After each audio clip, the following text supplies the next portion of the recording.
السلام عليكم ورحمة الله وبركاته. أمرنا رسولنا صلى الله عليه وسلم إن إحنا نشرب المية على 3 مرات. فطبعا خطأ جدا إن إحنا نشرب المية على طول كده مرة واحدة. ففي حديث عن النبي صلى الله عليه وسلم عن أنس بن مالك رضي الله عنه قال: كان رسول الله صلى الله عليه وسلم يتنفس في الشراب 3 ويقول إنه أروى وأبرأ وأمرأ. رواها مسلم. فطبعا احنا لما نيجي نشرب المية اهي نشرب بسم الله الرحمن الرحيم مرة، ونتنفس بره كده، مبلاش النفس يكون جوه الكوباية، نتنفس بره. بعد كده نشرب تاني وناخد نفس بره، بعد كده نشرب تالت. دي تالت مرة. هتحس حتى اللي بطعم المية طعمها كده سبحان الله، يعني في طعم جميل كده ليها. انت لما بتشرب مرة واحدة كده، في ناس تمسك الإزازة وتقعد يعني مرة لتر كده أو نص لتر وتقعد تشرب فيها.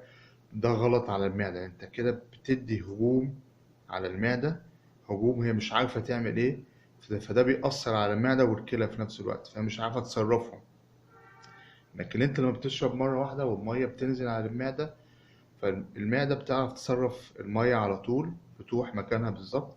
بتشرب تاني، بتاخد راحة، بتعرف تتصرف. انت بالظبط زي كأنك واحد بيديك حاجة كده على طول، يعني بيديك مثلا بنية في وشك كده كده ورا بعض ورا بعض ورا بعض، مش عارف تعمل ايه.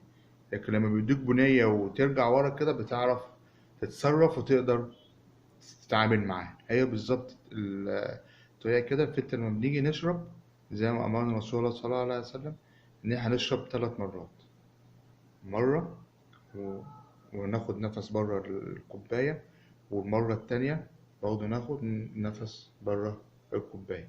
يعني احنا ديننا الحمد لله جميل، ورسولنا أمرنا بحاجات جميلة يت احنا نتعود عليها علشان حتى احنا نستفيد منها، والجهاز الهضمي بتاعنا والجهاز الإنسان بتاعنا كله يبقى سليم وليه فوائد كتيرة. فدي يعني رسالة إن الناس اللي بتشرب مية هي بتشربش مرة واحدة كده على طول، لأ، تشرب على 3 مرات. انت هتحس بطعم المية جميل، في نفس الوقت هتبقى المعدة هترتاح، وفي نفس الوقت الكلى بتاعتك هيكونش ليها أضرار وبتاع. لأنك بتشرب مرة واحدة ده ضرر خطير جدا جدا على الكلى وعلى الجهاز الهضمي وعلى المعدة. فأتمنى يكون انتوا استفدتوا من الفيديو دوت، وأشوفكم على خير إن شاء الله. والسلام عليكم ورحمة الله وبركاته.